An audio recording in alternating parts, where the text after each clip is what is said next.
What's up, family? So I have a really quick story time that I want to share, like super quick. I'm gonna try to make this as quick as possible.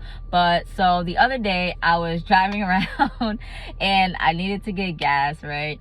So I get really anxious when I'm driving. Excuse me, I don't know what that was. When I'm driving, I get really anxious. I hate driving because there's just like so many people and everybody's making all these crazy turns and just driving all weird. And like, I just moved to a new city, so it's so much like bigger than what I'm used to. So everybody be driving crazy. So I just get really bad anxiety sometimes. I just be having to pray like, Lord, get me to where I'm going safely so I can get home. So I was driving, right? I have my GPS like up on the dashboard or whatever.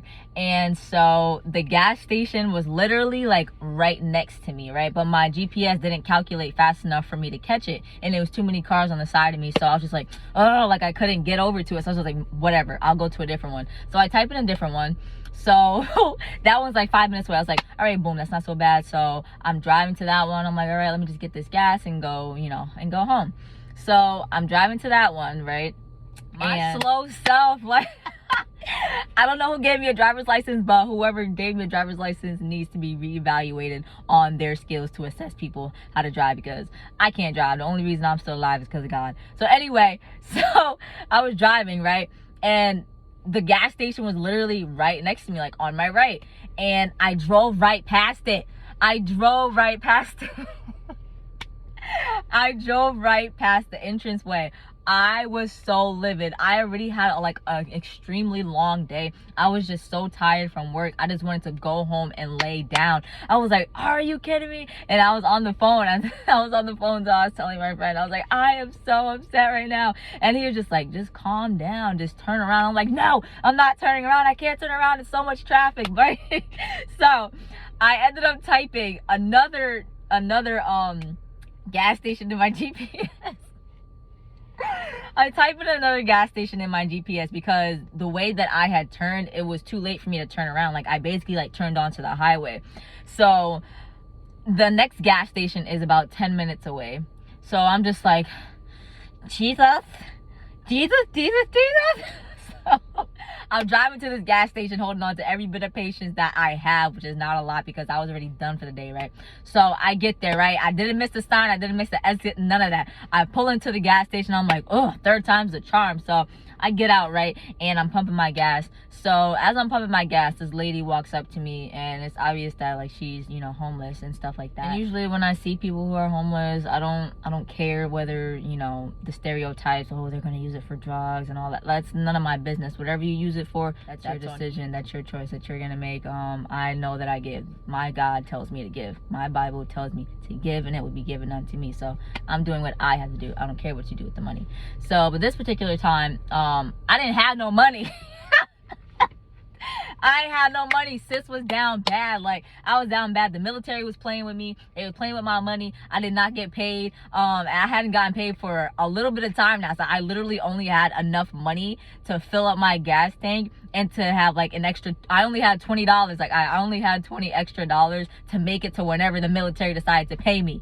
So I'm standing there pumping my gas. This lady walks up to me, and I already like had it in my mind. I was gonna tell her like I don't have anything, because I didn't. She walks up to me and she's like, hi, excuse me, ma'am. And the first thing she said was, I'm hungry. Can you please get me something out of the gas station? And at that moment, I was just like, all right, like, I'm not like that. I almost started crying. I looked at her and I said, you're hungry? And she said, yes, I'm hungry. And I said, at that point, like, if she could have gas and sell it, I would have gave her the gas that I was pumping. But no, like, I didn't care. Like, at that point, my priority was getting her whatever it is that she needed, despite the fact that I didn't have any money. So I was like, all right, I'll give you something. Just let me finish pumping my gas, then we can go inside and get whatever you need. I'm like, so like, what's your name? I started trying to talk to her to like make her not feel like weird or like awkward or anything like that. So I'm like, oh, like, how you doing? What's your name? Stuff like that. And I'm like, I'm at this point, I'm almost done pumping my gas. So we go inside. So she's picking up like little things like candy and stuff like that. Excuse me, like $3 worth of things. And she's like, all right, that's enough. And I said, wait, what? And she was like, no, I don't need anything else. I'm like, get whatever you need. It's okay. Like, get whatever you need. So she grabs a bunch of more stuff, and altogether it couldn't be like more than $8 worth of things, right? So I'm like, no, get more. She's like, no, I'm not gonna get anything, that's it. So she puts the things on the counter and she's like, that's it. And I said, ma'am, she's like, I don't want to take advantage of you or anything like that. I said, ma'am, you're not taking advantage of me, please, like, get whatever you need. So she's like, are you sure, and I'm like, yes, I'm sure, just get whatever you need. So she goes around, she starts grabbing stuff from like the freezer, and I see her, she keeps trying to walk to the counter after like grabbing 2 things, and I'm like, get some more. And she's like, are you sure? And I'm like, yes, I'm sure, like, you don't have to keep asking me.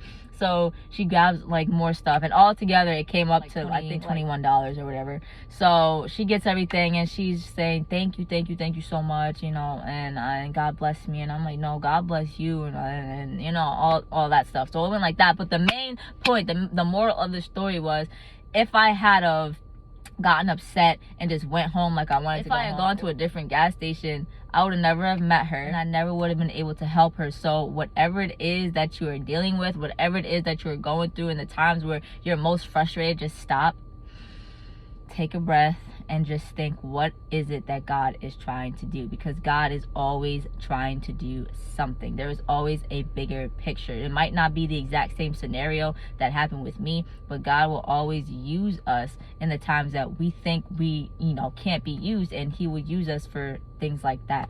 So that's it. That's all I wanted to share with you guys. Be more patient, be more aware, don't get frustrated. And if things don't work out the way that you are trying to make them work out or expecting them to work out, try to think, all right, well, maybe God is trying to set me up to do something. Pray, you know, whatever it is that you need to do to remain calm. And even if there is nothing that he wants you to do, and if you just need to practice being more patient, whatever the case may be, there is always something to learn. So I love you, family, and that's all I want to share. I will see you guys in the next video. Bye.